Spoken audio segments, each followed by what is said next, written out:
Thank you. Please be seated.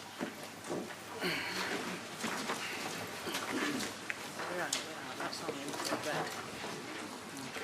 Okay.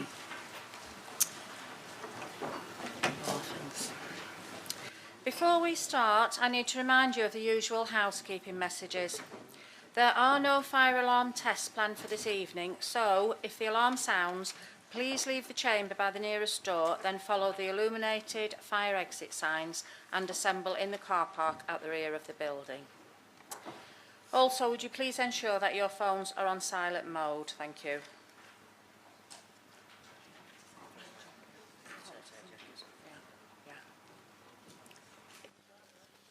It's a very warm evening, so if any of the gentlemen would like to take the jackets off, please do so. The first item on the agenda is apologies for absence. Apologies for absence have been received so far from councillors Balmain, Bowen and Moon. Are there any other apologies?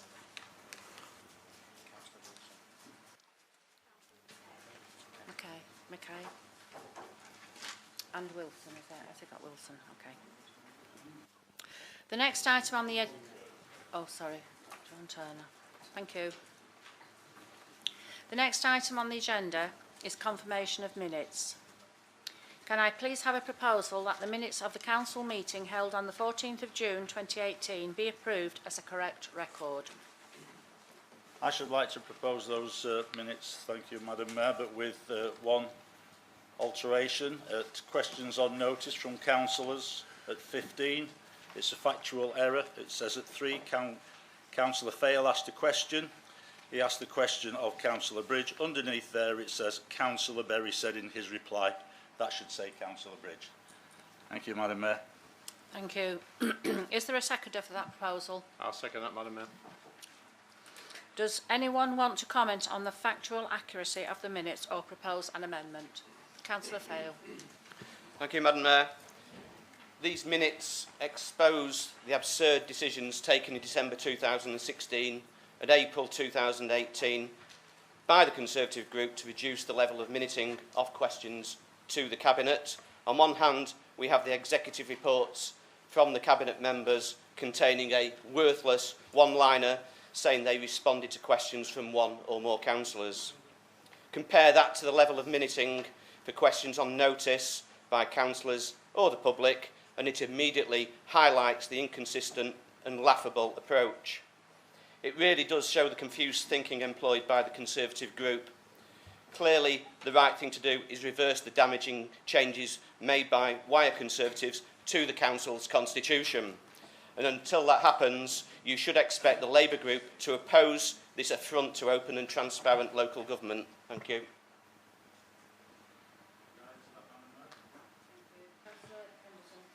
Thank you, Madam Mayor. I'd like to thank Councillor Fail for more or less reading out the letter that he sent to the Fleetwood Weekly News, lambasting this council and the Conservative group. One thing he seems to have forgotten, and that was in January, I introduced a recording of all the minutes. All the members can hear it, the members of the public can hear it, and should you go on to the home page, it will take you through page by page. He seems to have forgotten to put that in his letter here, so he's had a right good go at us, totally unnecessary, because of course it makes this factually incorrect. Thank you, Madam Mayor. Thank you, Councillor Henderson. Would those members present at the June meeting who are in favour of confirming the minutes as a correct record please indicate?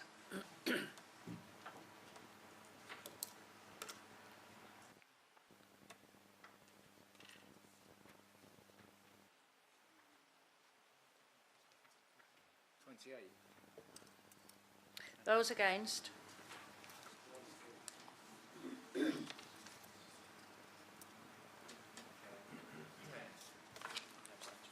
Any abstentions?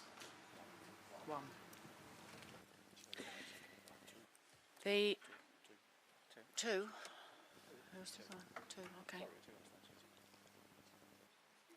The minutes of the last meeting are confirmed. The next item on the agenda is declarations of interest. Do any members have any interest to declare on any items included on the agenda?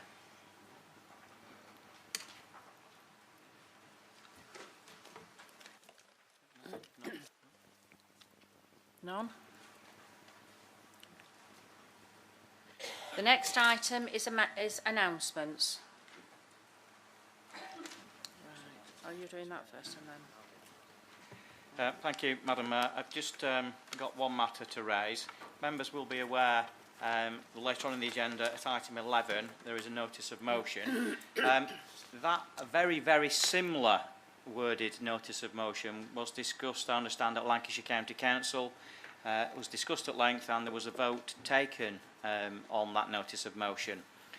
If members who are twin-hatted, i.e. if you're a Lancashire County Council member and you're in this room this evening, if you are prepared to consider the notice of motion later on in the agenda with an open mind, if you indicate that now, then you will be able to take part in the debate and take part in the voting process.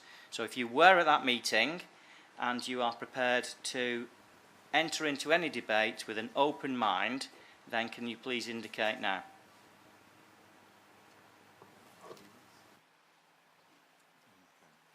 Okay, thank you.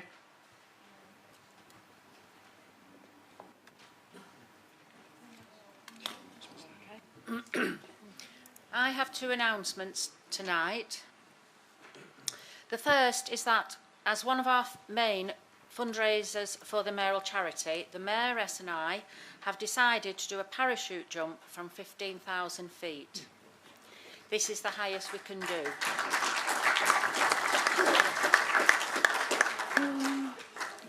As neither of us like heights, this is one of those things that seemed a good idea at the time.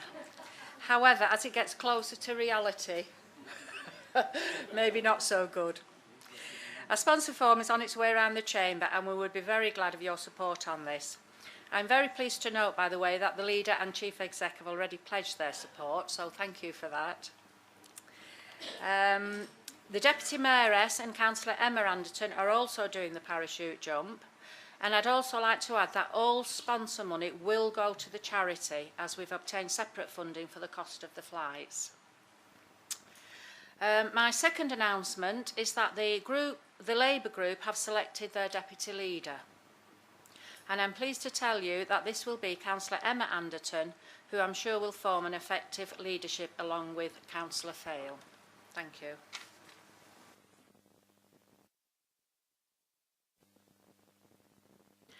Are there any other announcements? No. The next item is public questions and statements. Public questions, there are none. The next item is question and notice from councillors, but again there are none. So we'll move on to executive reports. First, the report of the leader of the council. Councillor Henderson, would you please introduce your report? Thank you, Madam Mayor. First of all, welcome to and well done, Emma. You've done a few jobs now over there, haven't you? My report is before the members. I have nothing to add, Madam Mayor. I'll take any questions.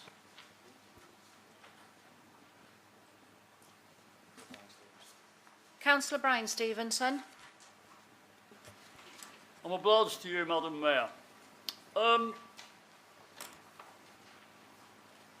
Councillor Henderson, would you not agree that as an opposition group we are here to hold your leadership and your party and the running of this council to account?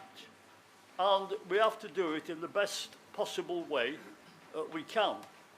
Now, we are we're a bit, if you like to put it like this, very, very fed up with keep getting accused of every time we bring up, we criticise a document, and I'm talking particularly now of that badly presented document at the last meeting, when you, Councillor Henderson, accused me of attacking the officers, which was absolutely outrageous and completely, well, it was so far away from the truth, it was unbelievable. But not only have you said that to me, you've said it to others, and certainly your predecessor was always saying it. Now, we are not criticising the officers at all. What you are doing is using it as a shield to protect your incompetence at times. It's a cowardly way, a very cowardly way, to keep on using this form of attack, which is it's unnecessary. We actually support the officers 100%. We think they're the best officers a council could ever have. They go out of their way to assist us. They do everything possible to help us. So let's put it here now clear. Let's make it quite clear. We do not criticise the officers. We criticise you as an executive who have put the officers in that position. So what I would like to ask you is, just put a stop to it. Be the honest man, be the nice guy. You know, if you think of Jekyll and Hyde, get rid of Mr. Hyde and be Dr. Jekyll. Be a decent fella and play the game. Thank you. Councillor Henderson, would you please respond? Didn't seem like a question there, Madam Mayor, to be perfectly honest, that Councillor Brian Stevenson did criticise officers at the last meeting, and I did, as I always do, defend Point of order, officers. completely untrue. I am answering the question, thank you, Councillor Stevenson. But this It's a is lie. this is also the same Councillor Stevenson that says that I should, whatever, man up, whatever. When at last Sunday, at the Tram Sunday, Councillor Stevens said to me, "Where are your minders? Fancy coming to Fleetwood? It's a Labour town." So, therefore, surely that sets a precedence of comments from one person to another. You have said that you're the opposition. You're here to represent your wards. Get a sense of humour.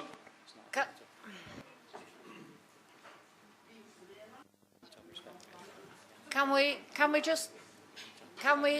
just have one councillor speaking at a time, please, and please have respect for each other.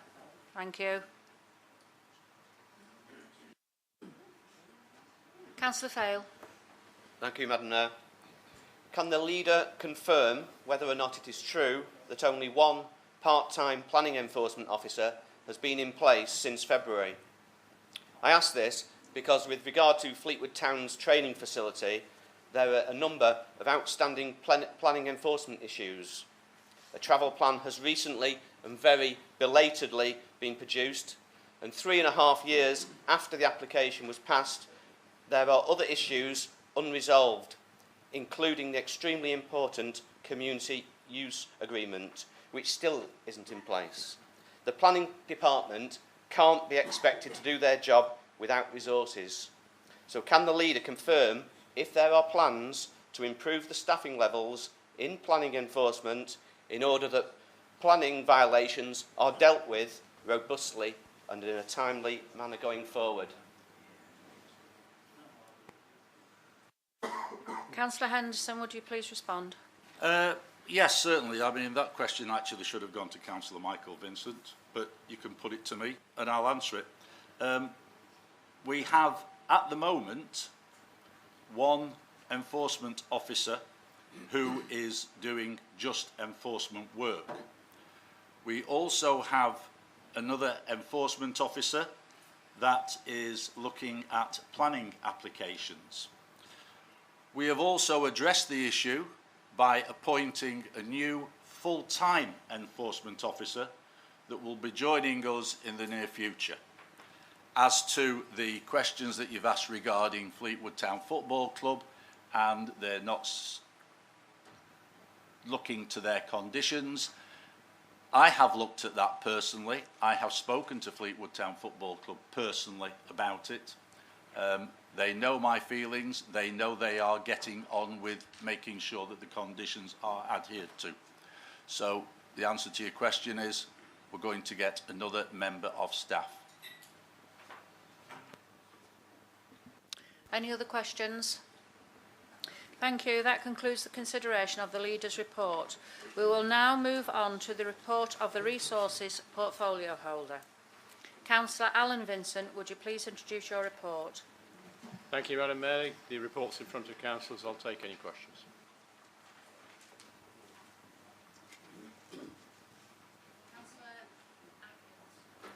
Thank you, Madam Mayor. I was wondering how the contract is developing with the community centre at Garstang. It was signed in time, but I was just wondering how the 106 conditions are coming along. Thank you. Thank you, councillor. Basically, as I understand it, the wording of the section 111 and the wording of the 106 agreement have now been agreed between all parties. The documents have been engrossed and they are now circulating the various parties for signature. The delay may come in getting Lancashire County Council to sign it because they do seem rather more slow in their legal processes than others, but we'll do our best to get it back as quickly as we can and complete as quickly as we can. Thank you, Councillor Vincent. Are there any other questions? That concludes the consideration of the Resources Portfolio Holders Report. We will now move on to the report of the Street Scene, Parks and Open Spaces Portfolio Holder. Councillor Bridge, would you please introduce your report? Thank you, Madam Mayor. Things have moved on apace since this report was printed, so there's just a couple of things I'd like to add to it before you ask any questions. First of all, I need to thank the Street Scene and Parks and Open Spaces officers. We've had a very busy month here in Wyre. We've had Tramp Sunday at Fleetwood, Great Eccleston Show, Garstang Ice Cream Festival, the big gig in Polton, music in Hawthorne Park, Prees Hall Notting Gala, and I'm sure many other things. Through their hard work and dedication, they've helped at all these events, cleaning up afterwards, and it is quite remarkable. I think I've had that many comments and people remarking on what a good job they've done. I'd like to announce that we've again been awarded green flags for our parks. This is fantastic to get it. Obviously, it's awarded by Keep Britain Tidy. They've been awarded to Vicarage Park, Hawthorne Park, Memorial Park and Wyre Estuary County Park. Again, this reflects the hard work of our staff, along with that of various communities and volunteers who rightly deserve this award. Wyre is such a fantastic place to live. And then finally, I'd like to, I'm sure you've all heard about the lottery grant. We've been successful in our bid for funding from the Heritage Lottery Fund and Big Lottery Fund. We've been awarded £2,020,000. So this, combined with the £1 million from Mrs Lofthouse, will help us to restore the Mount to its former glory and indeed improve it. The pavilion will be restored and that will be used as an education centre, an exhibition space and a function room. The lodge building, which I believe is a grade 2 listed, the upper floor will be a tea room. The lower floor will be a space for volunteers, but there will also be arts and scientific activities going on within it. The Mary Hope Garden, which was originally for visually impaired people, will be restored. We're going to improve biodiversity on the site, building habitats for wildlife and planting. We are going to remove some trees, but we are going to replace them elsewhere on site. The reason for that is, when it was originally designed, it was for a 360-degree panoramic view. That was the whole point of the mount. So we are going to restore that. You'll be able to stand up there and you will be able to see all the way around. A development officer is going to be appointed and they will engage with residents, schools and local groups, and the work's going to begin in September of 19. Lottery grants don't appear from thin air. It takes a lot of vision, hard work and persistence to even apply for one, never mind to get one. That we succeeded shows two things. Firstly, that our staff are of the highest calibre, who are both talented and dedicated. It's a night for praising staff, isn't it, tonight? And even Councillor Stevenson would agree with that. But the more I deal with them, the more I meet them, the more impressed I become. They really are professional and very, very good. We are lucky to have the staff we've got. But secondly, I also believe this shows our commitment as a council to the ongoing development and improvement of Fleetwood Town. We've got the Memorial Park gaining green flag status. We've got Euston Gardens, the investment of £80,000. Memorial Park, 2.4 million. Mount, over 3 million. Seafront improvement, defences and ecology park was 63 million. So 5 from Fleetwood, 1.5 million. Marine Gardens, well over £1 million. So there's not a lot more I can say, except if you have any questions, fire away. Thank you, Councillor Bridge. Okay, questions. I have quite a list of them. First is Councillor Emma Anderton. Thank you, Madam Mayor. Councillor Bridge, mainly to echo the sentiments that you expressed there, on behalf of the Fleetwood councillors, I'd be grateful if you could pass on all our thanks to the street scene team, who, as you say, did a fantastic job litter picking on Tram Sunday, both during and after the event, to ensure that the streets were left in a clean and tidy state, which is no mean feat after some 60,000 visitors on the day. And I'd also like, if you could pass on our thanks to the team for their efforts in and around the town to ensure that Fleetwood was ready for the In Bloom judges yesterday. In addition, great news today about the Mount being awarded funding from Heritage Lottery to continue the renovations. So once again, from the Fleetwood councillors, thank you to all the officers involved in that bid process. And just a little factual correction at the end for you there. The 5 for Fleetwood, the 1.5 million, there were originally 5 projects planned, but only 4 were delivered, so it's actually the 4 for Fleetwood. But thank you very much. I stand corrected. I think, again, we're in agreement about the quality of our officers. Thank you. Councillor Ruth Duffy. Thank you, Madam Mayor. Firstly, can I give my praise and thanks to all the volunteers within the borough that enable our parks to gain green flag status, and the council ground force staff also, if you could pass my thanks on to that. Also, Councillor Bridge, at 2.7 of your report, you comment on the community and council-led activities. One such activity being the Fleetwood Memorial Park Fun Day, held on Saturday the 7th of July. The Friends of the Memorial Park Community Group have worked tirelessly for many years in an effort to return the park to its former glory, to the days before funding was repeatedly slashed by consecutive Conservative governments. This group is a credit to the town of Fleetwood and to the borough as a whole. They have given, and continue to do so, much to help ensure that the community can have a park to be proud of. However, at the end of the day, this is still a borough-owned amenity, and as such, Wyre Borough Council has responsibilities, and these responsibilities extend to supporting the group on the Fun Day, which is one of the most important fundraising days of the year in the group's calendar. But that support was profoundly lacking this year, as a nominated council representative failed to turn up on the day and was also uncontactable during the day. As a result of this neglect, the group lost much needed revenue that would have gone towards the £53,000 they are trying to raise for play equipment. The reason behind the claims of loss of funds is that the group had no one who had the authority to grant stall holders permission to pitch their sites, other than the absent council representative. Not only were funding opportunities missed due to letting down the group, Wyre Borough letting down the group, a more worrying outcome of the negligence was the fact that no first aid post was available, as this was also the responsibility of the Wyre Borough Council employee who did not attend. Fortunately, there were no incidents that required first aid this year, but you can imagine the furore if someone had needed treatment. Now, I know there are reasons as to why this person responsible for stalls and first aid provision from Wyre Borough Council did not appear. I actually met someone who had spoken to the father. But for future events, can I request that there are authorised people in reserve, are you listening, sorry, yeah, in reserve who are able to step in should anything like this occur again.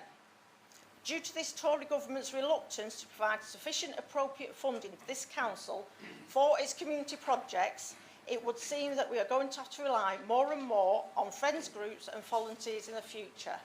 So, Councillor Bridge, do you think that these groups deserve your full support and the council, and if so, will you apologise to the Friends of the Memorial Park for letting them down on Saturday the 7th of July? Thank you, Madam Mayor. Thank you. First point to make, of course, is that community groups are essential. They always have been, they always will be. I'm sure everybody in here has been a member or is a member of a community group. We are a community. This is a council, but we are also part of the community. So I will be the first to say community groups are not only essential, they're also great for people who are involved in them. They're great for people who live in the area. I wouldn't for a moment do anything except praise to the Heights community groups. You say about the incidents on the 7th of July. I can only apologise. This is the first I've heard of it. It worries me, I have to say, because unless you only found out today, you could have contacted me and I'd have had some proper answers for you. But as it is, you've come here tonight, you've hit me with this, which is fine, except I don't know is the honest answer, because you haven't told me this. Now, I've been told just now that the person rang in sick. I can only apologise for that. I can't say any more than that. You have asked me now about something that happened on the 7th. You didn't ask me on the 8th I'm not or going to be 9th. rude or anything. I just say that some of the committee have been in touch with the council and no one has offered an apology, so that's why I've brought it up tonight. I asked them on the day, did they want me to do anything? They said no, but I've spoken to them since and they still not had an apology. Duffy, sorry, it's not a debate, and I've got Well, you've got your apology. I am Other genuinely, questioners truly waiting. sorry. And if I could have done anything about it, I would have. And if you'd have informed me about it soon after the event, I'd be able to sit here tonight and say I may have been able to do something after the fact. But I'm sorry. If you hit me with it now, all I can do is apologise. Nothing more, which is fairly pointless other than my apology. Can I just remind councillors, we're asking questions and getting a reply. It's not a debate. It's not backwards and forwards. I've got 8 people waiting here. Okay, it's Councillor Atkins next. Thank you, Madam Mayor. I just wanted to say, and please will you pass this on to the street scene people, we had the most incredible ice cream festival last Sunday. We had about 12,500 people there. Farmers very kindly opened various fields to help with the parking. But the street scene was fantastic because I went round the town the next day and it was in a pristine condition. So please will you pass on our congratulations to them. Thank you very much. I will be delighted, and as ever, Garstang put on a good show, like they do for the Victorian Christmas fairs. And sorry, you've got the what of the week? Oh, of course, the Scarecrow Festival of the weekend, which I'm sure everybody would want to go to. Okay, Councillor Beavers. Thank you, Madam Mayor. Councillor Bridge. On the 14th of June, the Deputy Mayor asked a question about the Marine Hall Gardens water feature. They have been broken most of the summer. Your answer was, and I quote, "It's not just the grass cuttings. That problem's been rectified. Vandalism is the main part of the problem. Vandalism is the cause.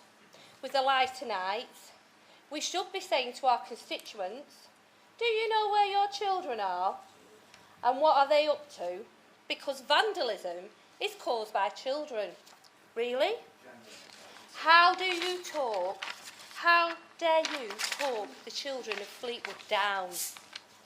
What evidence have you got to support these allegations that the young people of Fleetwood have vandalised the water feature?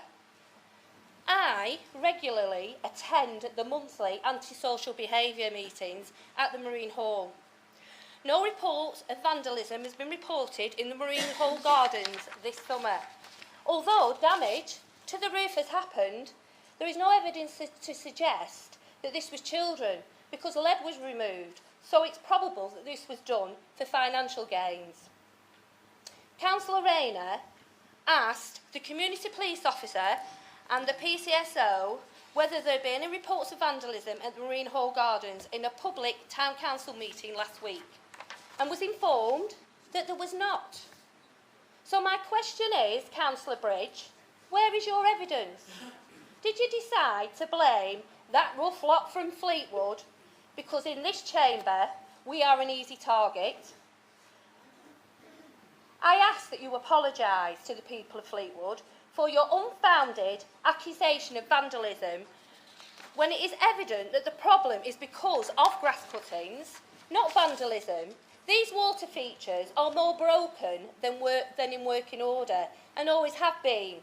The water feature should have never been placed in a grassed area. You know that, and so do I.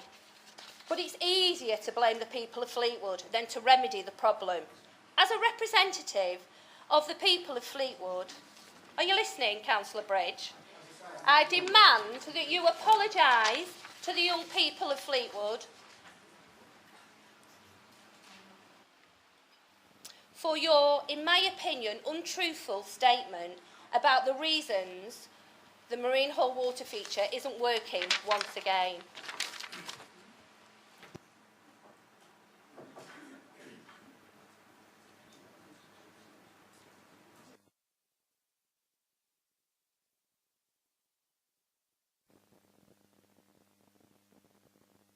Right, well, after we've got, have you got over that mock outrage? So should we talk like adults? Okay?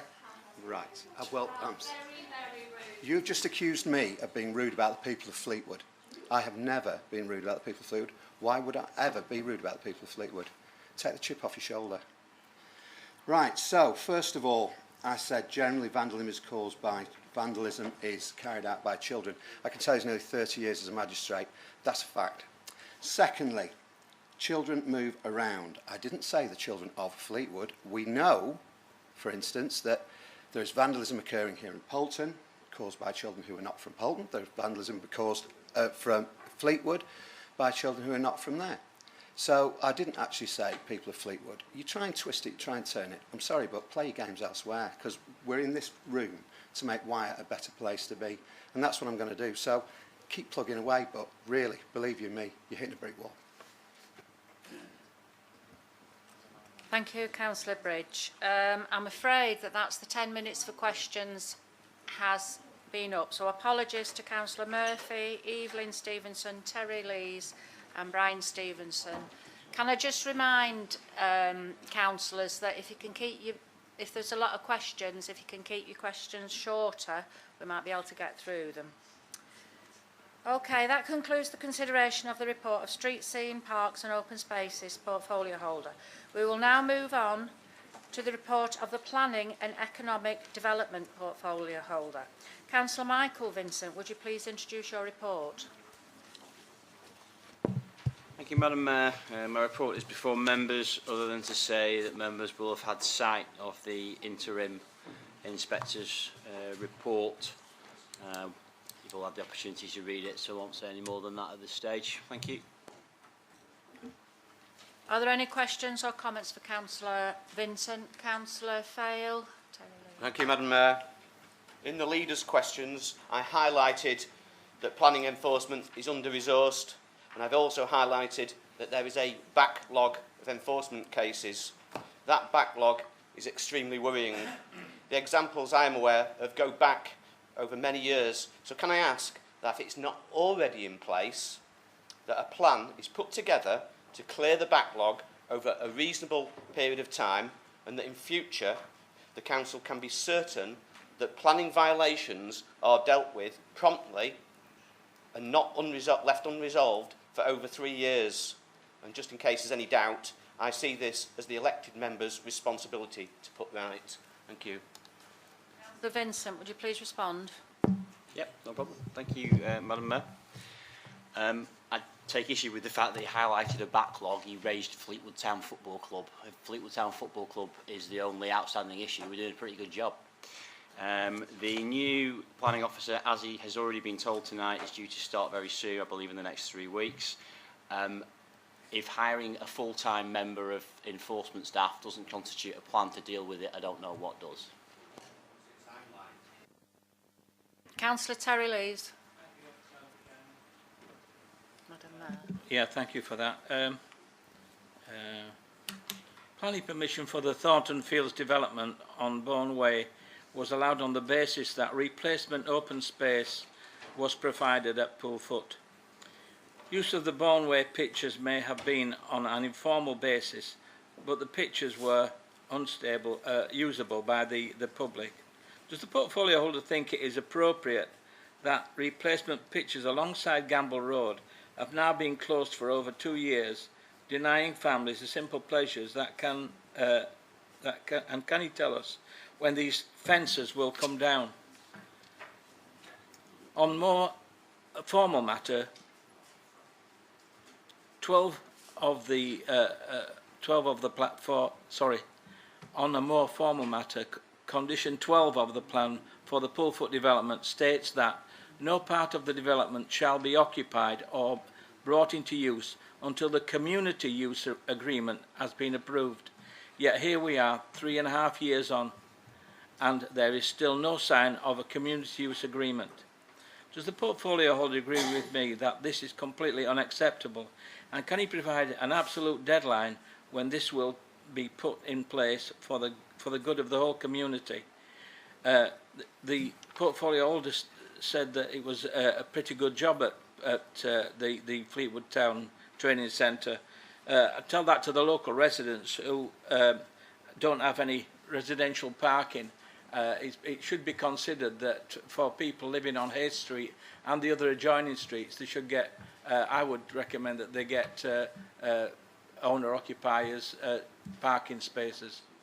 But I would like the portfolio holders information on that. Thank you, Madam.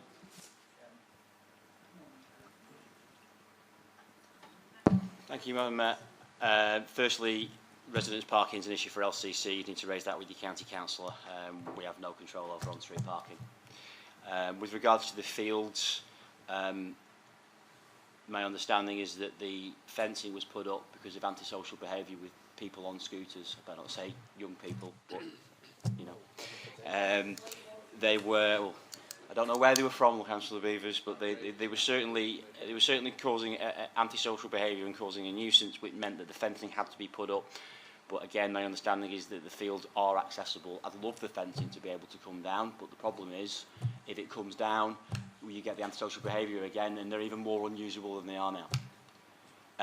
With regards to any specific enforcement matter, I'm not going to pass any comment, save as to say it is my view that it is always best to try and work with anybody who is in the planning arena to come to a suitable agreement to diffuse the situation and deal with any alleged breach of a planning condition. Wouldn't be appropriate to talk about any specific case. I agree that that if somebody is in breach for a long period, there comes a time when the council needs to revert from a softly approach to being a little bit more bullish. I won't give any deadline for that, and I won't say any more than that, other than that I agree that if it's been going on a long time, there will come a point where we have to say enough is enough. Councillor Fail. I'd just like to come back on that and say, I don't think you answered Councillor Leesy's point. When will the community use agreement be put in place? Because I think it's really important. It's 3.5 years now, and the Bowen Way pitches next to the Bowen Poacher pub that was meant to be. We lost that land, and the land on Gamble Road was meant to be for replacement open space. Well, if the Gamble Road pitches aren't accessible, how can it possibly be replacement recreational open space? It's just yet another example of this council not dealing with and managing its football pitches correctly. We've got little enough open space as it is, and it's just getting less and less, and the kids have got nowhere to play. Councillor Vincent. I've directly addressed that question, and I don't think I can be any clearer. I will not comment on any specific enforcement matter.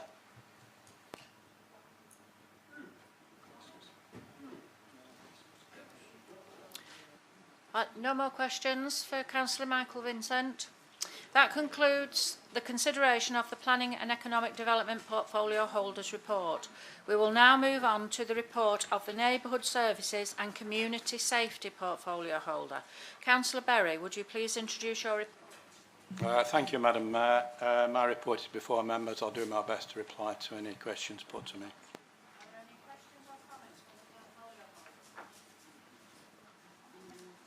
No. Oh, Councillor Lees. Thank you, Madam Mayor. I've had recent complaints recently from members of the public expressing concern about speeding cyclists in Cleveland and along the seafront. Does the council, I made this aware in the past, has the council got taken any steps to deal with speeding cyclists, even on the main street in Cleveland? Thank you.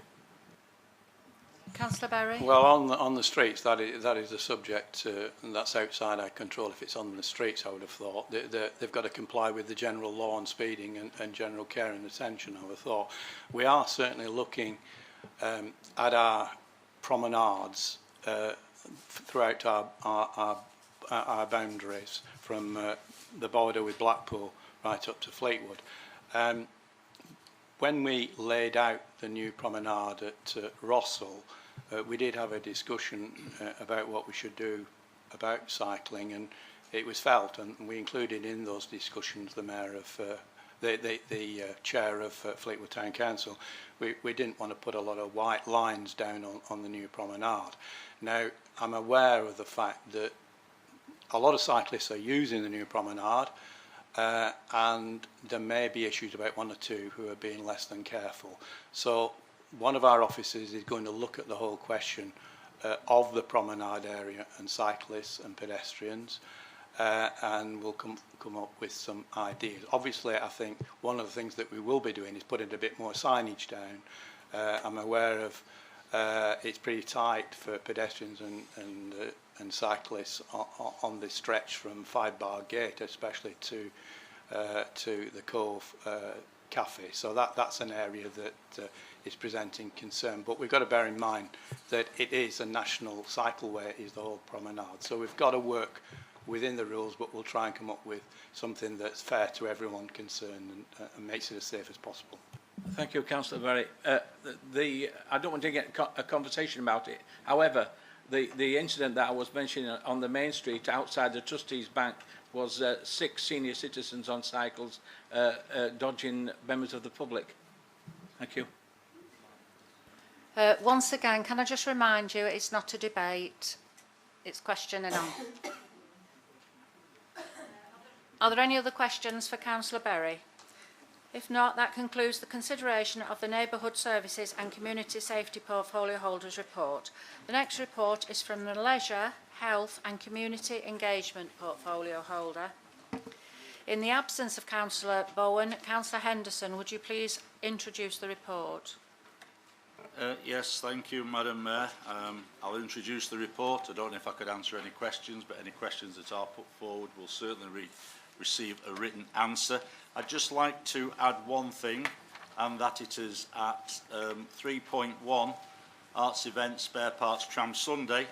As you will recollect, Madam Mayor, I had the great pleasure of accompanying you and the Mayoress to Tram Sunday, and we had a superb time.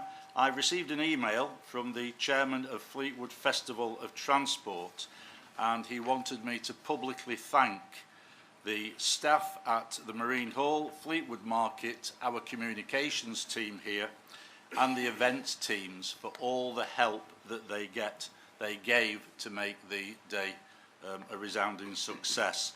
I would also like to thank your daughter for managing to part me with some of my money so that I wouldn't have any water thrown at me while I was wearing a suit, and I hope you've given all of it to the Mayor's charity. Thank you very much indeed. Thank you, Madam Mayor. Okay, questions for Councillor Henderson. I've got Councillor Emma Anderson first. Thank you. Thank you, Madam Mayor. Councillor Henderson, it's on paragraph 2.4. In Councillor Bowen's absence, are you able to advise what user research has been conducted with our residents to determine the suitability and ease of use of this new app? Are you also able to confirm what alternative methods of recording noise complaints will be offered to those residents who don't have access to a smartphone? And finally, can you advise what digital assistance processes you might have in place for any residents who are less digitally confident but may wish to use the smartphone app? Thank you. Councillor Henderson. Right. Okay. Written answer then. It's partly a written answer to you, but actually it's partly a personal answer as well. I'm actually going to have a go at the noise app, because those who know where I live know that I live in a very quiet part of Poulton-le-Fylde, where we have no trouble on a Friday night, Saturday morning, Sunday morning. And every time I take it up with environment, I am told that street scene noise as such cannot be addressed because it has to be addressed there and then. And that is, it can only be reported and looked at. It has to be traced back to a particular building. And so therefore, if there is a noise problem from a particular building, then our environment services, if they feel that it is bad enough, will install equipment in the complainant's building to record it. So I'm going to have a go at this noise app when I'm woken at 3 o'clock in the morning, and try and trace where it's coming from. Other than that, written answer. Thank you, Councillor Henderson. Councillor Duffy. Thank you, Madam Mayor. 3.1. It's only a quick one. I know this is on Councillor Bowen's, but I was actually working this year on Tram Sunday, and it's the first one I've missed for quite a while. But friends and family said what an absolutely fantastic day, and can I concur with Councillor Emma Anderson and thank all the ground staff for afterwards, because when I got back to Fleetwood at just gone 9 o'clock in the evening, it was near enough gone. Absolutely brilliant. But what I do want to ask is, can you ask the portfolio holder, Councillor Bowen, to not comment on an event before it's actually happened? I think she's used the same crystal ball that Councillor Murphy used last year. Because obviously I read this, 3.1, on Wednesday, and Tram Sunday didn't happen until 5 days later. I know, obviously, these are pre-planned, but the fact is, to me, it just makes a mockery of the report. It just makes the sentiments totally worthless. People can still speak on the event afterwards, but I think if something hasn't actually happened, it shouldn't actually be in the report. Thank you, Madam Mayor. Just a quick comment there, Madam Mayor. With an all-male cabinet there, they've all got crystal balls.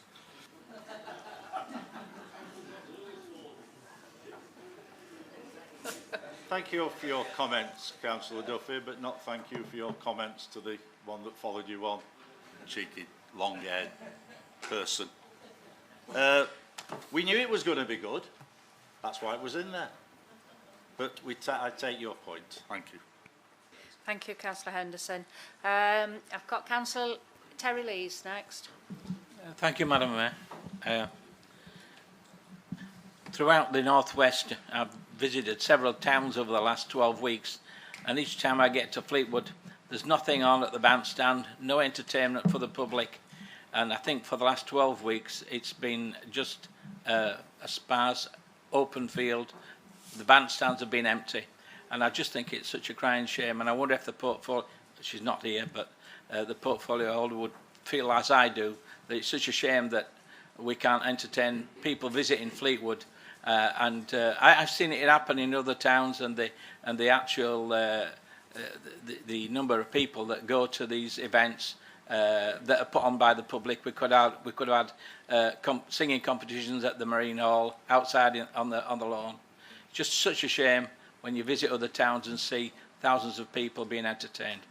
That's just what I have to say. Thank you. Councillor Henderson. Thank you, Madam Mayor. I'll just take that as noted.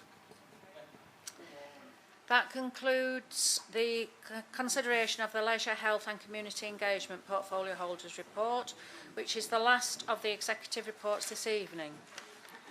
Now is the opportunity for members of Cabinet to make comments or ask questions on the reports of their colleagues. Do any Cabinet members wish to do so? No. That concludes the consideration of the executive reports. The next item is a report on appointments to committees, which is on page 29 of the agenda. Councillor Henderson, would you please introduce the report and propose the recommendation? Yes, thank you, Madam Mayor. The report is before all members. There realistically isn't a huge amount that I would say on this, apart from the recommendations to committees were approved in May, and they may be reaffirmed, and I just wish to add the following: that to the Planning Committee, Councillor Sue Catterall be appointed; to the Licensing Committee, Councillor Sean Turner be appointed; to the Employment and Appeals Committee, Councillor Dulcie Atkins be appointed; and to the Standards Committee, Councillor Phil Orme be appointed. I have nothing more to say at this point, Madam Mayor. Thank you very much indeed. All right. Is there a seconder for the proposal? Thank you. Are there any comments, questions or amendments? Councillor. Thank you, Madam Mayor. There is a good argument to suggest that the independent should have committee places, so I do encourage them to voice their opinions after I finish speaking. And if they think it's appropriate, they suggest an amendment to the proposals being put forward. The independence aside, there are two issues with this report. One, the calculation used is mathematically flawed, and two, when choosing committee places, it discriminates against the Labour group. The Labour group shouldn't be having to do this, but there is a need to correct matters, and we do therefore wish to present an amendment which will now be distributed.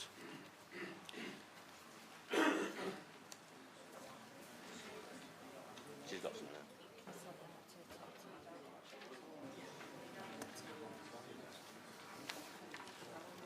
Councillor Fail, can the Chief Executive have a copy, please?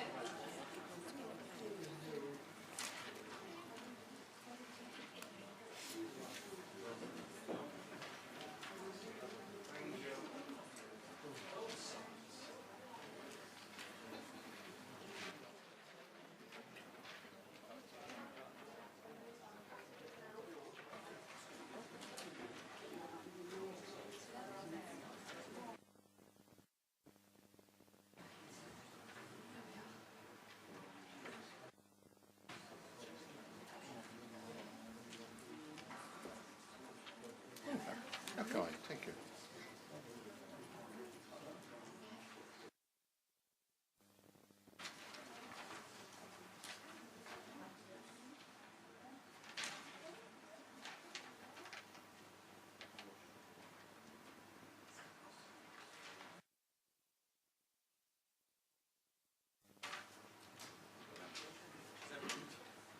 So, has everybody got an amendment sheet in front of them?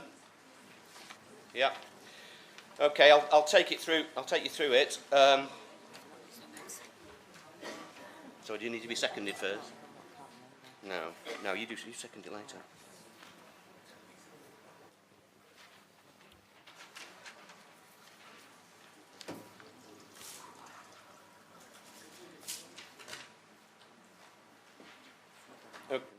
Sorry, Councillor Fell, before you launch into it, obviously I've got to determine whether or not the proposed amendment negates or not the recommendations as on page 29 over to page 30. I don't consider it does negate it, so we can present your amendment, but I would comment on the fact that your mathematical calculation and the seat numbers that you've have arrived at are done according to your way. But this has never been done previously at any council meeting when it comes to seat allocation. But your proposal does not negate the recommendations, so you can present your amendment and we can have a debate on it and then vote on it. Thank you. Thank you. Is there a seconder for that amendment? Yes, Madam Mayor, I'll second that amendment. Thank you.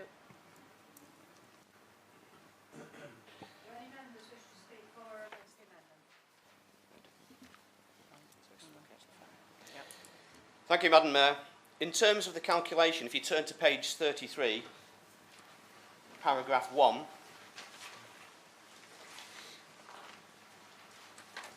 you'll see that Conservatives have got 36 members and Labour have got 11 members. Now, 36/47 is not 77%. It is actually 76.6%. And 11/47 is not 23%. It is actually 23.4%. I'm interrupting something. Yeah. Well, you can work it out in a bit. Well, you've obviously worked it out. Can we allow Councillor Fail to speak, please? 11/47 is not 23%. It's actually 23.4%. Choosing to round calculations from the outset is not a valid method, as the imprecision feeds through into later calculations at paragraphs 2 and 3. The initial error is accentuated, but doing so results in the Conservatives' entitlement being higher than it should be, and for the Labour entitlement to be lower than it should be. Section 15, para C, of the 1989 Local Government and Housing Act states that the number of seats on the ordinary committees of a relevant authority which are allocated to each political group bears the same proportion to the total of all seats on the ordinary committees of that authority, as is borne by the number of members of that group to the membership of the authority. So the Act does provide implicit guidance. It informs the reader to use proportions in the calculations. The proportion for the Labour group is 11/47. It isn't 23%, as that is less than 11/47. The proportion for the Conservative group is 36/47. It isn't 77%, as that is greater than that 36/47. The only time percentages are a valid method is when they are precise. 11/50ths is 22% and is precise, but 11/47 is not 23% and is not precise. So what Appendix 1, Para 2 should say is Conservative 36/47 of 80 is 61.28, as you will see on your sheet. Therefore, the entitlement is 61 seats, and Labour 11/47 of 80 is 18.72. It isn't 18.4, it's 18.72. Therefore, their entitlement is 19. The entitlement calculations at Para 3 are also incorrect, and these have been corrected on the amendment sheet handed out. This amendment sheet also includes a simplified method to deal with the whole seats first and the remainder separately. That is, everything less than 1. The second issue is in terms of the choice of committees. If you turn to page 30, paragraph 3D, you will notice that overview and scrutiny has been excluded. The second thing you will see is that apparently all the seats with a part entitlement are to be chosen by the Conservative group. Not only is this completely unacceptable, but the method employed has no basis. It is not included in Section 15 of the 1989 Local Government and Housing Act. The majority group should not have complete control over which committees they get an additional member. As overview and scrutiny is not mentioned at Para 3D, the report is assuming that the Conservative group will continue with an additional member on the committee, and then goes on to give the Conservative group first, second, third and fourth choice of the remaining committees. Rather than this unfair method, the Labour group are presenting a fairer method as outlined at Para 3D of the proposed amendment.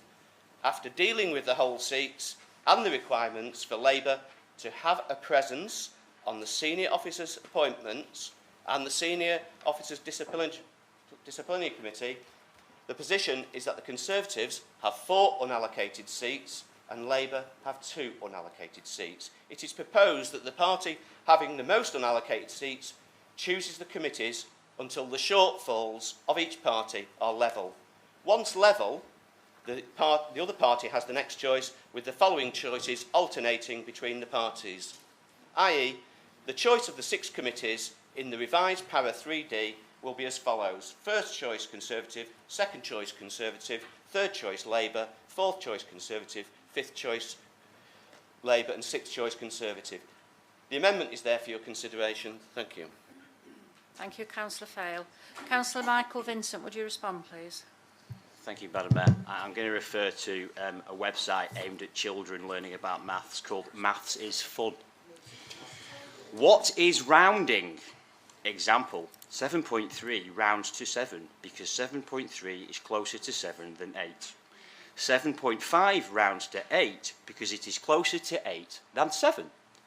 Anyway, now that we've got through that, Councillor Fail's way of doing it doesn't even allocate the whole number of seats. He then introduces some sort of system that FIFA would be proud of in terms of nonsensically allocating votes in an order and us all sitting down and drawing ballots and all the rest of it. It's a nonsense. The proportional entitlement of 10.72 based on his own figures mean we get 11 seats out of the 14 and he gets 3. Then we don't need the rest of this nonsense. ONS was excluded because the last time there was an adjustment, Councillor Reeves came off ONS and was replaced by the person who took her seat at the by-election, Councillor Ellison. It just made sense. It wasn't some elaborate plan. It's excluded because ONS has political balance. It was part of the exercise last time. This is the way it has been done since the start of this council. So this amendment, quite simply, is a way of Councillor Fale trying to amend the facts, amend the Constitution, amend the way we've always done things, because constitutions, case law, affect the Constitution through conduct. The way we have proposed to do it is correct. This is an absolute load of tosh, and it should be voted against. Thank you. Does anyone else want to speak on the amendment?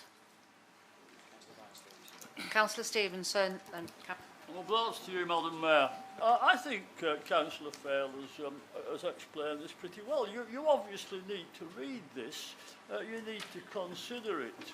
You know, you lot look as though, you know, you wouldn't even be able to solve the Rubik Cube without a formula. It's quite clear what is put here, and it's fair and it's honest. And you know, Councillor Henderson, if you was a bit magnanimous and you was more generous, you would certainly have listened to what Councillor Bruce. I'm sure he's discussed this with you before presenting this amendment. So what I would say to you is that Councillor Fale needs to be congratulated on all the hard work he's done in preparing this document. And for you lot over there to be yawning and so forth and laughing and smirking, then it's not really very, very nice to see that.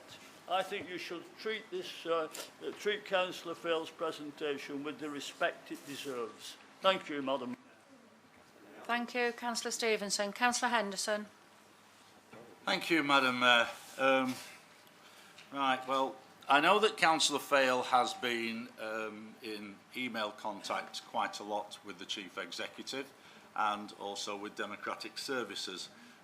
As the leader of the Conservative group, I have taken a step back in it because he wants to argue about percentage points, so on and so forth, that we use already. He can do so with the officers in the first place.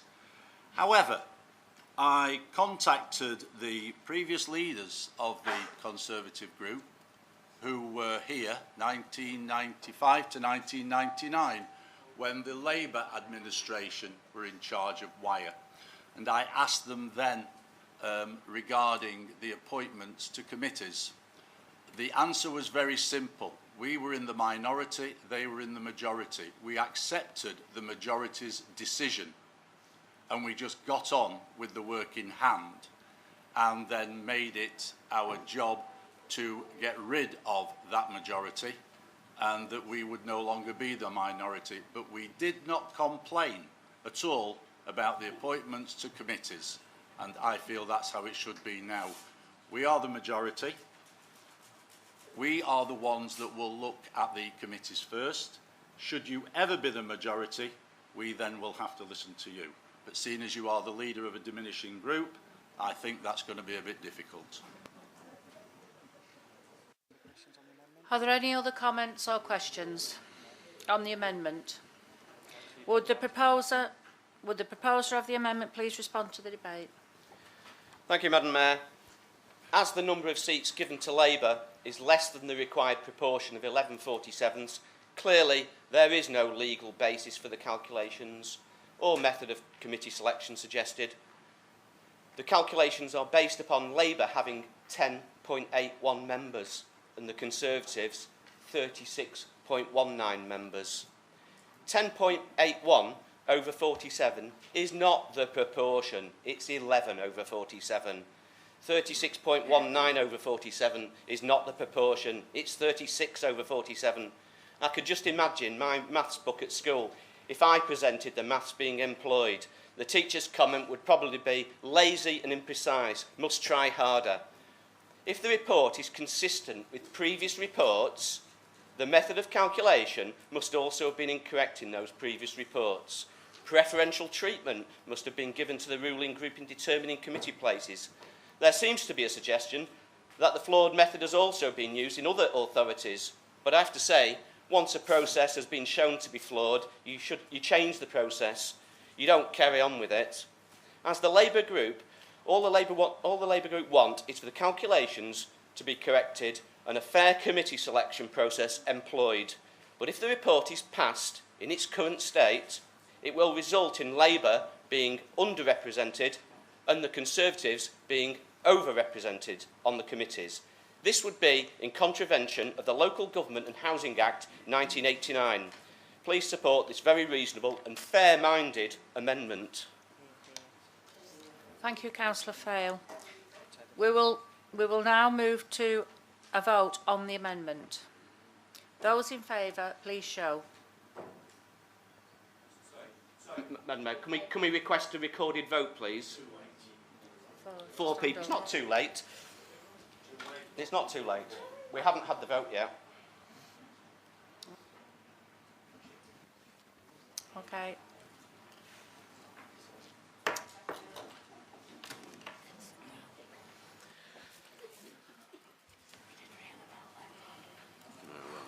We'll still lose the best of bloody thing.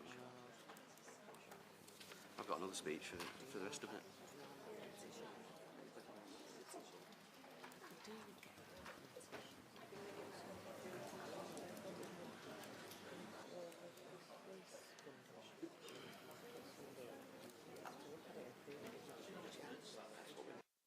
Okay. Thank you, members. Sorry. We will now move to vote on the amendment. Those in favour, please show. No, sorry, Madam Mayor. You've just jumped the gun a little bit because we've asked for a recorded vote, so I need to call your name out in order, and then would you please indicate whether you are for or against or abstaining, and you are voting on the amendment as just been proposed by Councillor Fail. So, is that clear? Thank you. Ian Amos. Against. Rita Amos. Against. Emma Anderson. For. No? Okay. For. Lady Atkins. Against. Councillor Ballard. Against. Councillor Barraclough. For. Councillor Beavers. For. Councillor Berry. Against. Councillor Barry Birch. Against. Councillor Collette Birch. Against. Councillor Bridge. Against. Councillor Cartridge. Against. Councillor Cattrall. Against. Councillor Collinson. Against. Councillor Ruth Duffy. Abstain. Councillor Ellison. Against. Councillor Fail. Councillor Greenoff. Against. Councillor Henderson. Against. Councillor Hodgkinson. Against. Councillor Holden. Against. Councillor Ibbison. Against. Councillor Ingham. Against. Councillor Jones. Against. Councillor Kay. Against. Councillor Lees. Councillor Murphy. Against. Councillor Orme. Against. Councillor Ormerod. Against. Councillor Pimbley. Against. Councillor Rayner. Councillor Robinson. Councillor Shewan. Councillor Smith. Councillor Brian Stevenson. Councillor Evelyn Stevenson. Councillor Anne Turner. Councillor Alan Vincent. Councillor Matthew Vincent. Councillor Michael Vincent. And Councillor Walmsley. 1, 2, 3, 4, 5, 6, 7, 8, 9, 10, 11. 1, 2, 3, 4, 5, 6, 7, 8, 9, 10, 11, 12, 13, 14, 15, 16, 17, 18, 19, 20, 21, 22, 23, 24, 25, 26, 27, 28, 29, 30. And 1 abstention. Yeah. So it's 11 for, 30 against, 1 abstention. So the amendment is lost. Okay. So it's 11 for. Yeah. Okay. There are 11 votes for, 30 against and 1 abstention. The amendment is therefore lost. So we will continue, we'll therefore continue to debate the original motion. Anyone to speak? Yeah, Councillor Beavers. Councillor Beavers. Thank you, Madam Mayor. Once again, this administration has decided that the people of Fleetwood, Thornton and Cleveland who voted Labour don't deserve to be represented fairly in this council. We already work at a disadvantage because we are by far the smaller party, but now it has been decided, with the Chief Exec's help, to give the Labour voters of this borough even less of a voice. by, in my opinion, cooking the books in favour of the ruling group. The role of myself and my Labour colleagues is to represent the people who voted for us by taking away our voices from committees like planning, scrutiny and licensing. You are effectively gagging the people of Fleetwood, Thornton and Cleveland. We all know we are outnumbered by the rural Conservatives and understand that we, the urban part of Wyre, are only allowed the crumbs from our Conservative master's table. But to take away even more of our voices than you need to, just because you can, shows how very, very frightened you are of the Labour group's input. You tell the public that this council is inclusive and you're listening, but the people who you want to listen to are your own Conservative voters. If you're from Fleetwood, Cleveland and Thornton and you vote for a Labour councillor, the message to those people is loud and clear. The message is, we don't want to hear your voice in Wyre Borough Council. Thank you.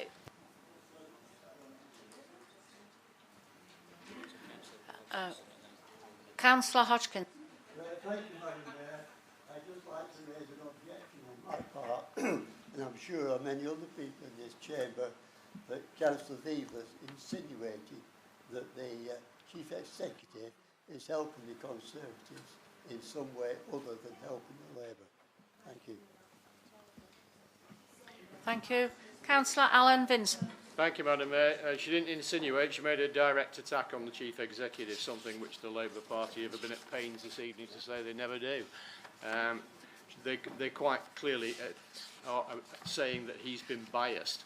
He's not been biased. The bottom line with this is that this is the way this has always been done. Certainly within my memory, it's always been calculated in this way by both the Labour Party when they were briefly in power and by the Conservatives. What Councillor Fair wants to do is what he always wants to do, nitpick and change history and try and make it look as if it's in some way undemocratic, when in fact it's the way it is. It's just the way it is. It's the way it's always been done. They would have a bigger voice if they could hang on to the members, but they're struggling to do it. So don't blame us because you are losing members fast. Just get on with the job. Vote for the proposition.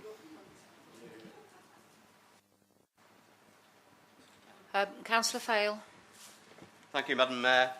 There is no legal or logical basis for the calculations or the method of committee selection suggested. If you choose to pass this report, it would, if brought into effect, contravene the 1989 Act.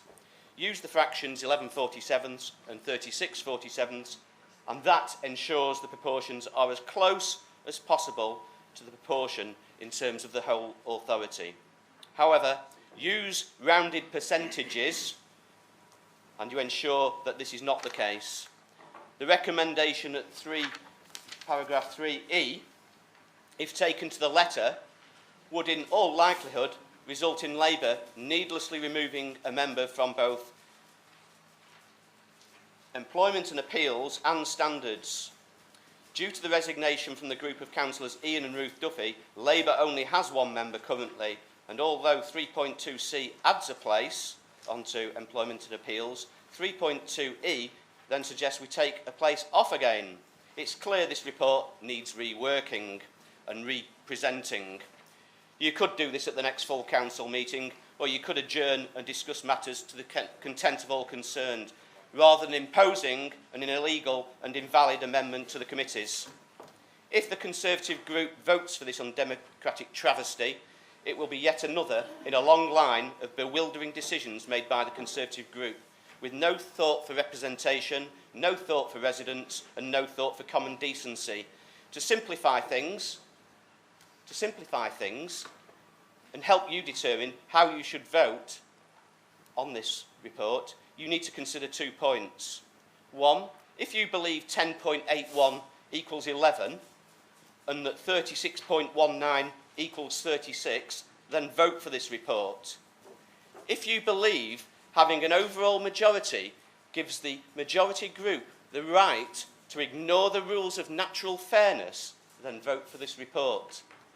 If, on the other hand, you understand basic mathematics and fairness, then vote against this report. Thank you.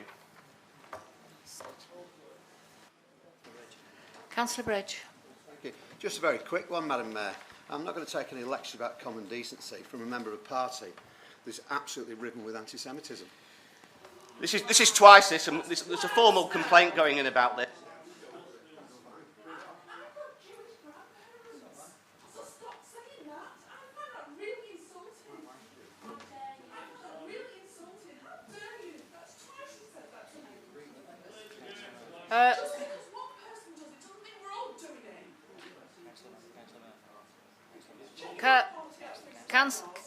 Can I have some order, please?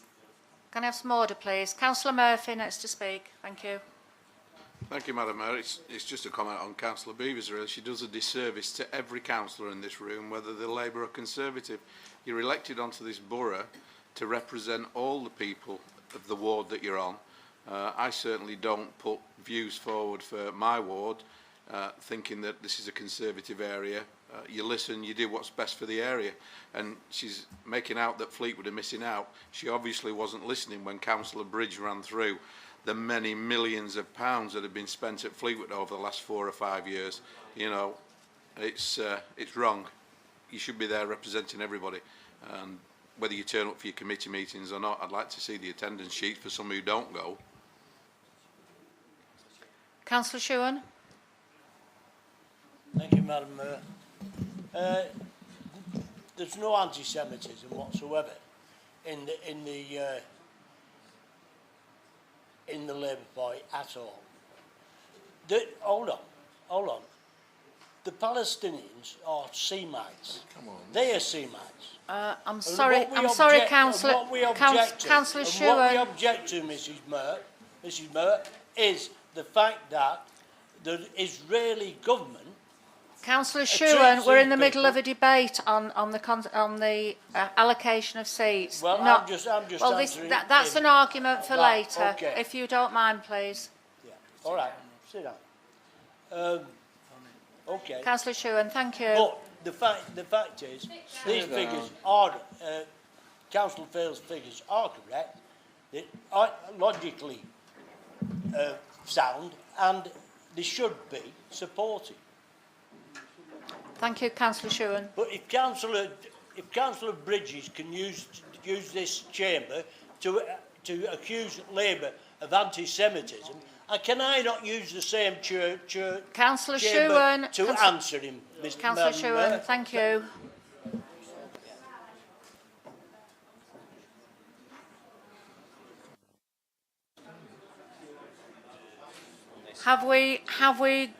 Have we got any more comments or questions on this proposal, please? If not, you want to speak.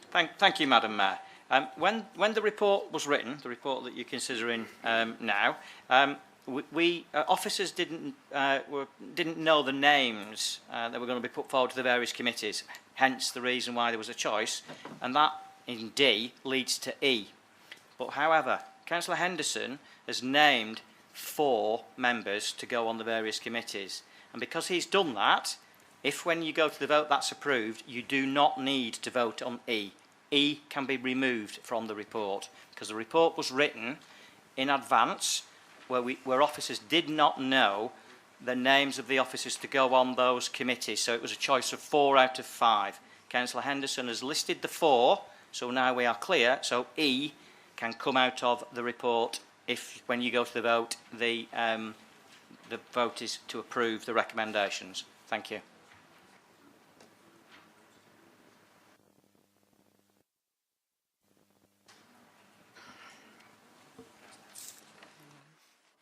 Councillor Henderson, as the proposer of the recommendation, would you please respond to the debate?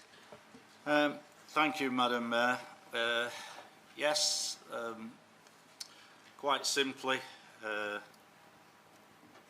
Councillor Fale hasn't said who will go on to the audit committee. I presume he's going to let the Democratic Services know that. He's also not said who's going to come off either, and I would imagine he's going to let Democratic Services know that, and so therefore I move that we go to the vote. Can I just make a point of clarification? I couldn't name them because I'd be preempting what was actually being discussed and voted on here.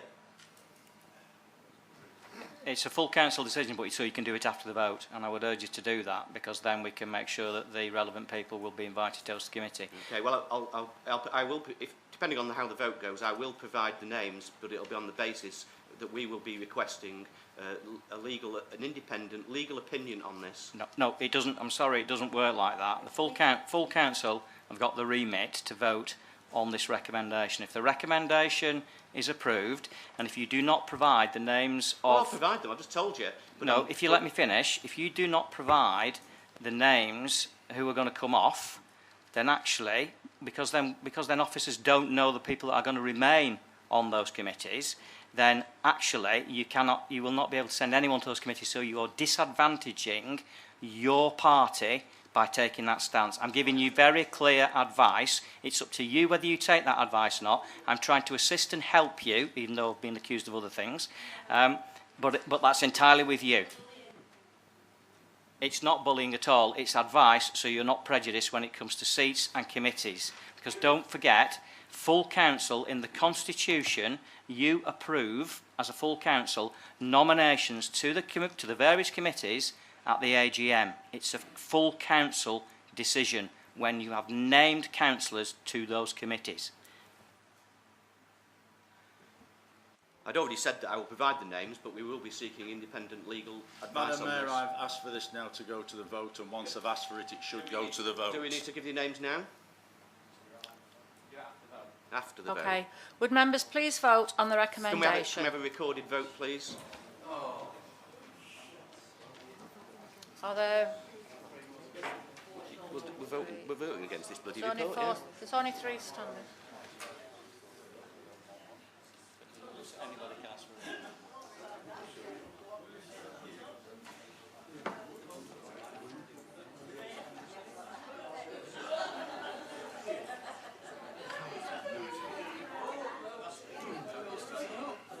Thank you, members. I've got enough for a recorded vote. Thank you.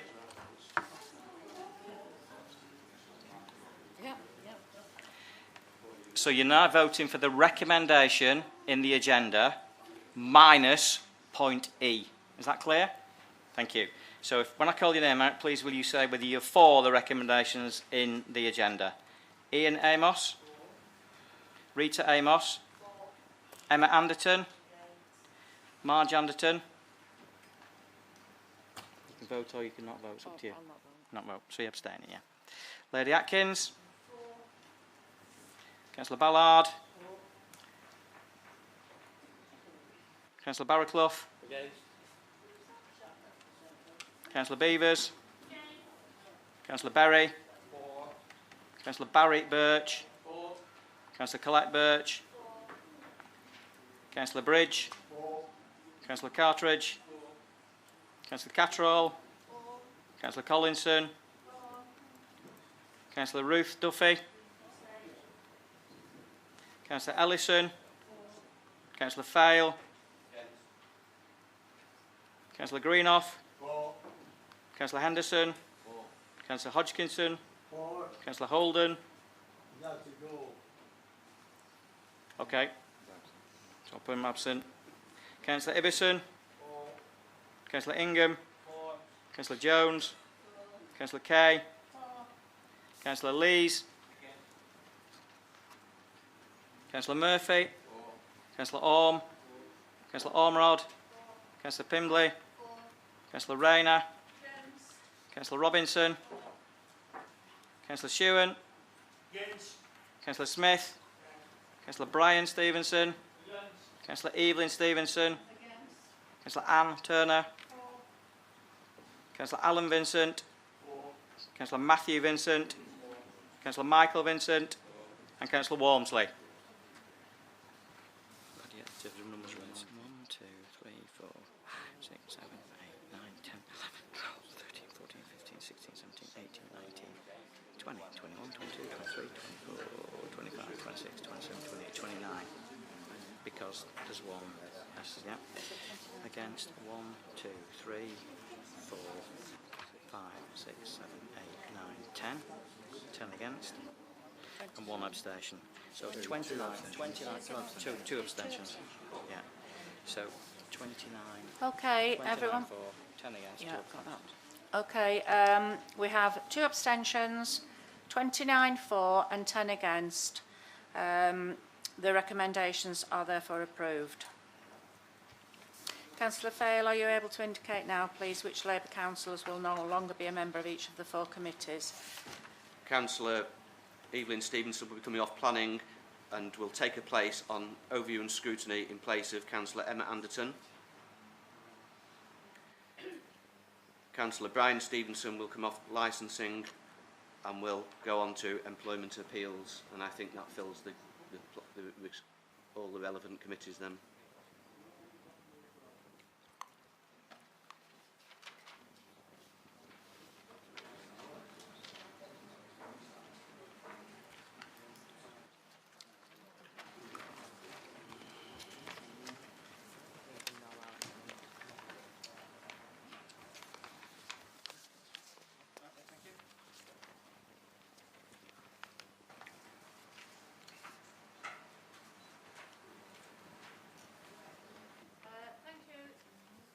Thank you. The next item is the appointment of a replacement to Citizens Advice Lancashire West. Councillor Henderson, would you please introduce the report and propose the recommendation? Thank you, Madam Mayor. Trying to move along swiftly. The report is before the members. The recommendation that Councillor Cartridge be appointed as the Council's representative on the Citizens Advice Lancashire West Board for the remainder of the period until the next council election, May 2019. Thank you, Madam Mayor. Thank you. Is there a seconder for the proposal? Are there any comments, questions or amendments?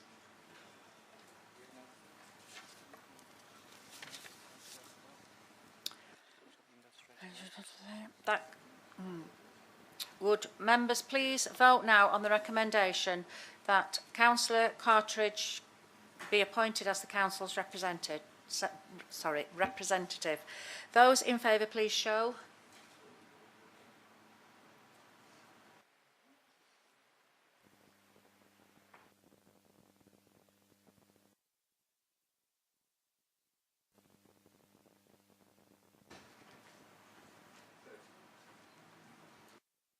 Against? None. Any abstentions?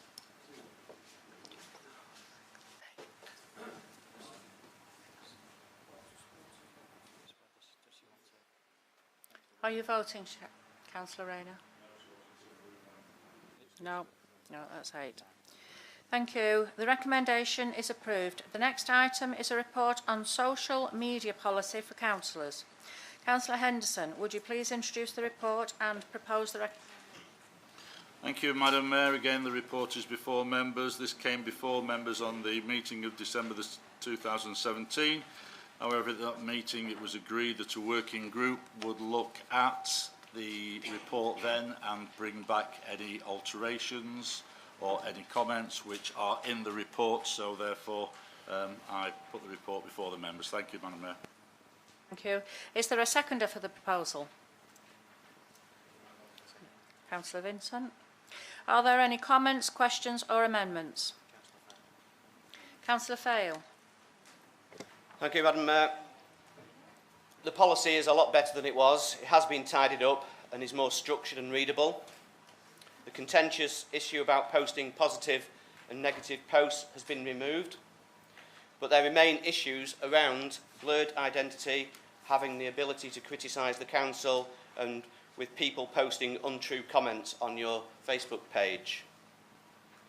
In terms of blurred identity, the issue of when someone is acting as a councillor or a private capacity still remains unclear when this policy would apply, and consequently the policy could be subjectively and inappropriately used against members. The guidelines at 2.2 on page 40 resolves the issue of when you are posting on your own page but not on an open group forum. 2.2a states if your account is open to all readers, it may be reasonable for residents and the Standards Committee to assume that you are acting in your capacity as a councillor. This would also be the case if you are posting, and this is the important bit, commenting or replying on an open group or forum on a social media site that any member of the public can see. I remain unconvinced that a councillor should be assumed to be acting as in a councillor capacity 24/7. A better option would be to assume the opposite, i.e. that you are commenting as a private citizen unless specifically stated. For instance, you could start a post by saying, as a councillor, and then say what you have to say. Alternatively, in the About You section of your profile, a statement something like, unless otherwise stated, these views are personal and not the views in my capacity as a councillor or that of the council itself. The second issue is views of the council. Para 2.4 on page 40 is unworkable as councillors won't check council policy before commenting, and why should they? It would seem you can provide your own personal view so long as it's in line with council policy. But where your personal view differs, you are expected to record that. It provides no detail as to how one is expected to achieve that. To be honest, it's not a lot better than what was there previously with regard to criticising the council, and is still tantamount to attempting to gag councillors. As with the blurred identity issue, I would suggest the assumption should be you are commenting in a personal capacity or as an individual councillor. If posting on a councillor Facebook page, the About You section of your profile could read, these are the views of the councillor and not necessarily the views of the council. The third issue is posting an untrue statement. Para 2.5 states, publishing or allowing to be published in the form of a comment, an untrue statement about a person which is damaging to their reputation may amount to libel. Clearly, people should not make untrue statements about anyone. And if they do unwittingly make a false statement, they should correct the statement in a reasonable time. Anyway, that's up to individuals' own conscience. The problem is that councillors are being made personally responsible for others posting an untrue statement, and possibly not just on a councillor page, but also a personal page as well. The questions that need to be answered are, would one necessarily know another person is making an untrue statement? And why would one necessarily be responsible for another person's comment? Would one write back to that person and say, can you provide evidence? Again, something on the profile saying views given by others appearing on this page does not mean that I agree with that comment, and nor does it mean everything is a statement of fact. Possibly Para 3.23 is sufficient. If you take a look at 3.23 and have a read of that, it possibly negates any need for Para 2.5. In summary, Paras 2.2a, 2.4 and 2.5 need to be revisited. As it is, the policy is unreasonable and unworkable.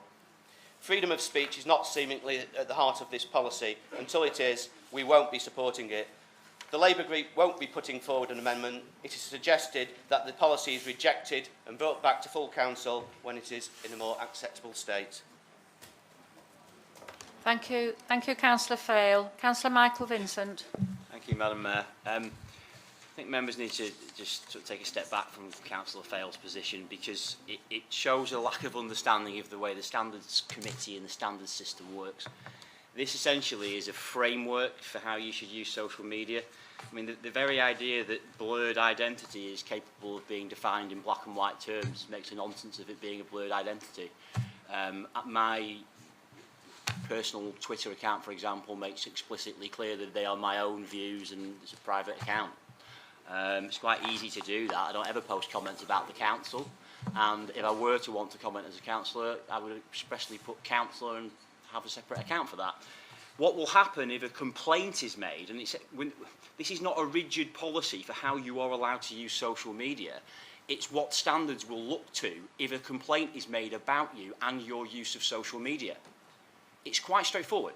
Essentially, if you tweet something or post something on Facebook and a complaint follows, then the first test that standards will apply, that the officers will apply in making their recommendation is, were you acting in your role as a councillor? So they'll look at all the things, all of the facts, then they will apply the test. It's really quite straightforward. The policy is a vast improvement on the last one. It is a very good workable policy. Members who use social media, and I know some of you don't, need to understand it and digest it. And here's a good tip for anybody who's concerned by it. Don't post anything offensive on social media. It's not difficult. Thank you, Councillor Vincent. Councillor Shewan.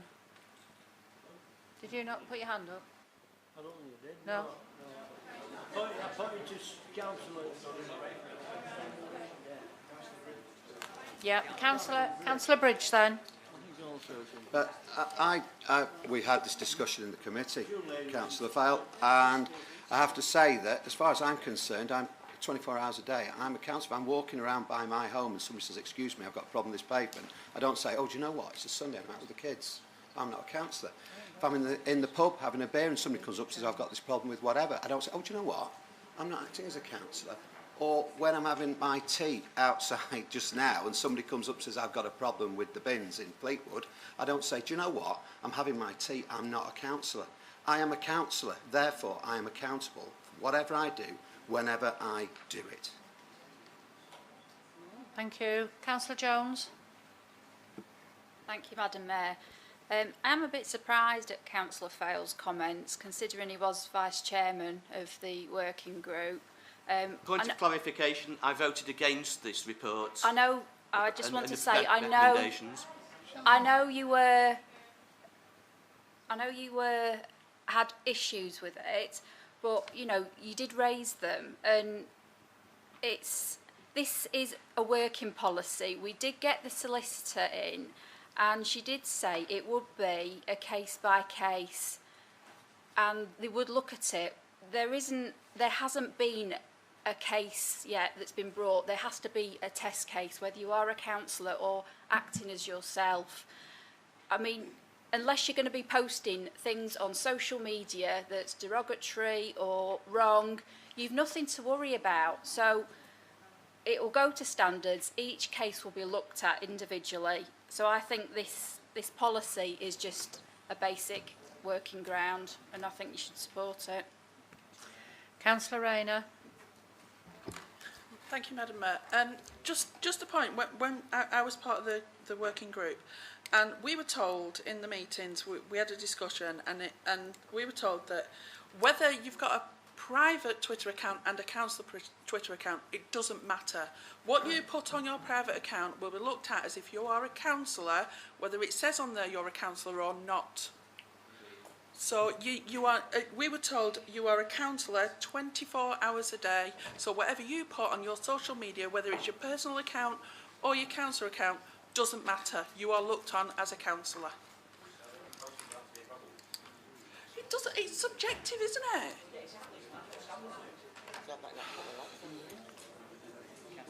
Councillor Brian Stevenson. Just a quick one, Madam Mayor. Councillor Michael Vincent has filled me with further enlightenment, and if you think that's a joke, well, it is. Yeah, well, I think Councillor Fale, of course, has made the case very well, as he always does. This policy it's not transparent. It's a grey area. It's a legal minefield.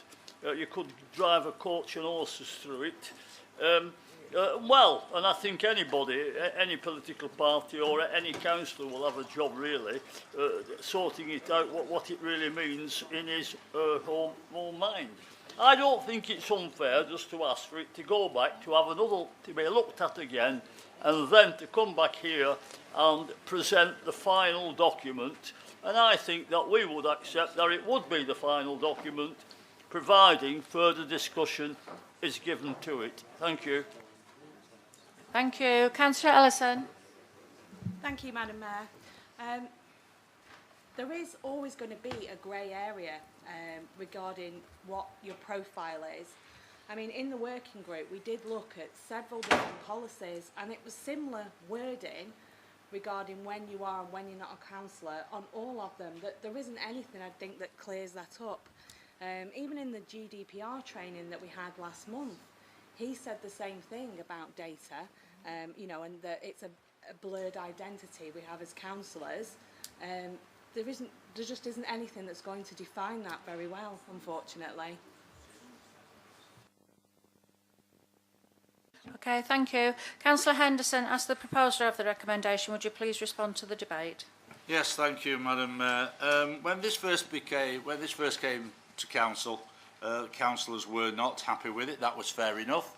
A working group was decided. That was absolutely fair enough. That working group has sat. They've chewed it over. It's obviously come to a decision because it's gone to the Standards Committee on the 21st of June, which is at 5.2, and it's now recommended for approval by the Council. I recommend that we move to the vote, Madam Mayor. Thank you. Would members please vote now on the recommendation? Those in favour, please show.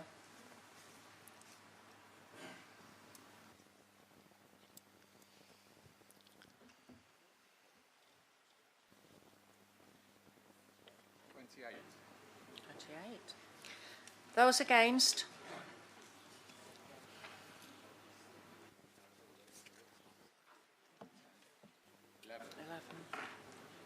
Any abstentions? No.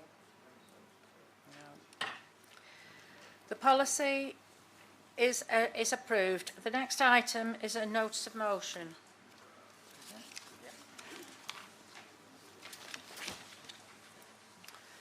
There is one notice of motion to be debated this evening about the Lancashire Combined Fire and Rescue Authority, which is set out on page 3 of the agenda.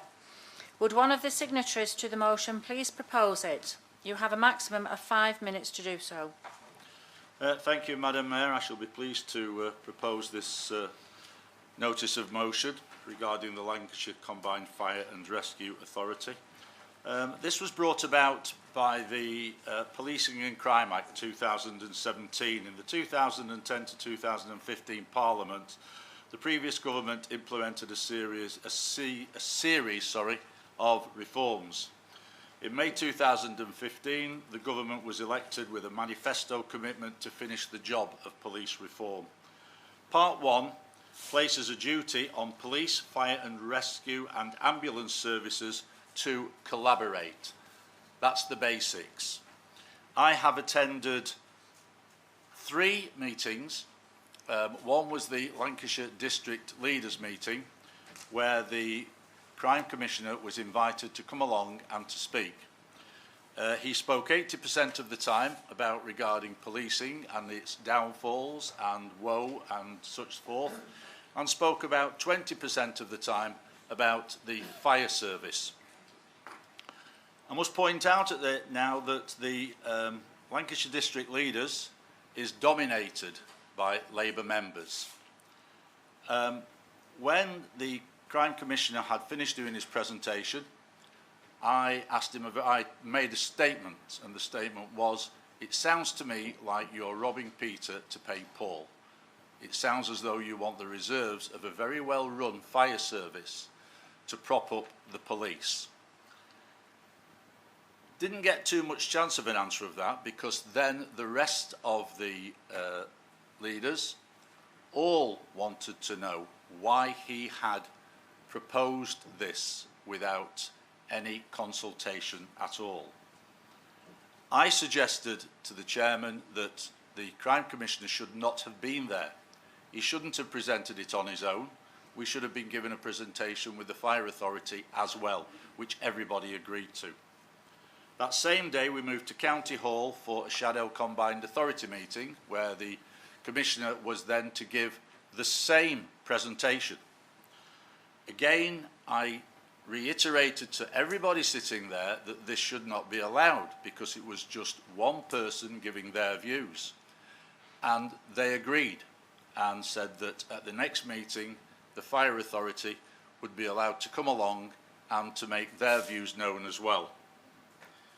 Since then, I have spoken to Councillor Frank de Moffelta, who is the chairman of the Fire Authority. He's outlined certain things and asked for our support in this motion. The Lancashire district leaders were all opposed to it. The Fire Brigade Union are opposed to it. I spoke with a county councillor who used to be a fireman, as a member of the Fire Brigade Union, totally opposed to it. This got cross-party support at LCC, and at last week it got cross-party support at Blackpool Council as well. So therefore, the notice of motion is before you, and I would ask all members to support this. Thank you, Madam Mayor. Thank you, Councillor Henderson. Do we have a seconder for the motion? Second it, but as I want to keep an open mind, I will reserve my right to speak until the end after I have heard all the views expressed by others. Okay, thank you, Councillor Vincent. Would any member wish to speak for or against the motion or to propose an amendment to it, please indicate. You will have up to 5 minutes each. No? Oh, Councillor Fail. Thank you, Madam Mayor. If we were the County Council or one of the unitary authorities, there would be some or more merit in this issue being discussed. There are pros and cons to the proposal, some of which are already evident, and some of which will undoubtedly become evident if and when the consultation on the required business case takes place. It would seem more appropriate to make a judgment once the full business case has been presented and we are fully aware of the stakeholder feedback.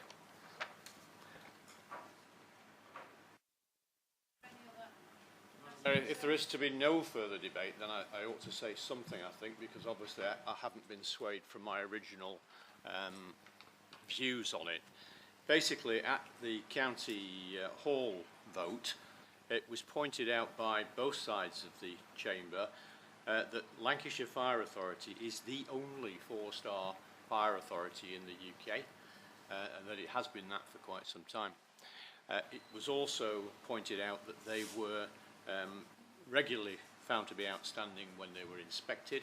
They have significant reserves, and they are effectively probably the best run fire authority in the whole of the UK. You have to ask yourself, is the Police and Crime Commissioner's force in Lancashire the best run in the UK? And do you think that he is the best person to take over control of the fire authority? I heard today that the Labour Party nationally, through the Shadow Minister concerned, has in fact written to all district Labour authorities, and perhaps they don't know that Councillor Fail is on the list yet, telling them that they should oppose any such takeovers by the Police and Crime Commissioners of any fire authorities within their area. So it does seem a little strange that Councillor Fail is sitting so much on the fence when virtually all his Labour Party colleagues across the county and across the country, it would appear, and the Parliamentary Labour Party are not on his side on this issue. So basically, I haven't heard anything that would say to me that we should take a different view. With regard to we shouldn't be interested because we're not LCC or a unitary, our ratepayers pay for the fire service like everybody else's ratepayers do, so that's a nonsense. That's an absolute nonsense. So basically, our council taxpayers pay for this service. We are entitled to a view and to express a view on their behalf, and I would ask you to express that view and support this motion. Thank you. Councillor Henderson, as the proposer of the motion, would you please respond to the debate? Thank you, Madam Mayor. No, I don't think anything else needs saying, apart from the fact that I would like a recorded vote. Thank you.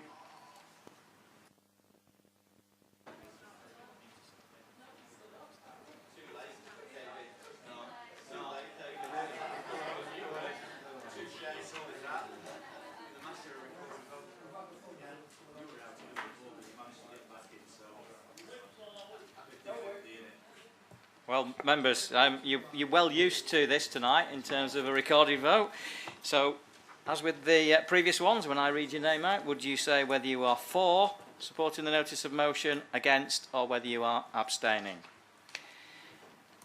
Is that clear? Excellent. Councillor Ian Amos. Thank you. Councillor Rita Amos. Councillor Emma Anderton.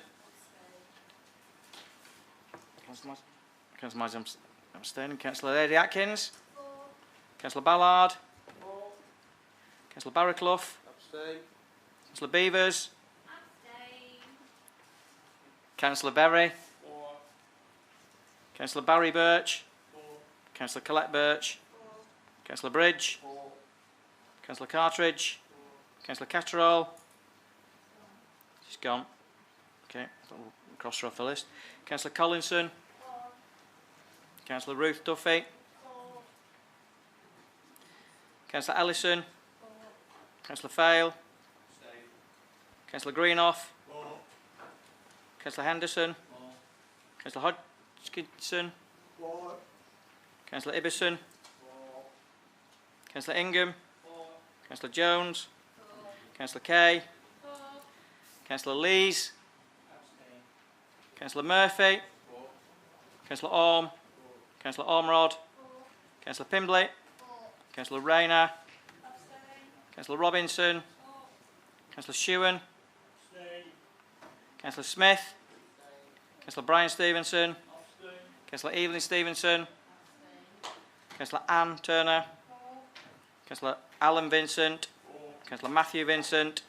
Councillor Michael Vincent. And Councillor Walmsley.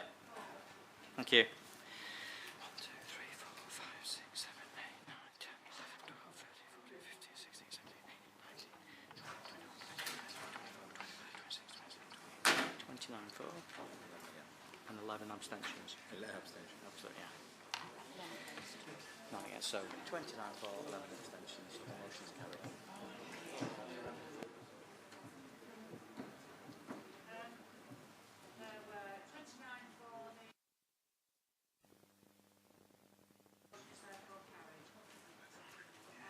Sorry. That concludes the business for this evening and the meeting is closed. Thank you for attending.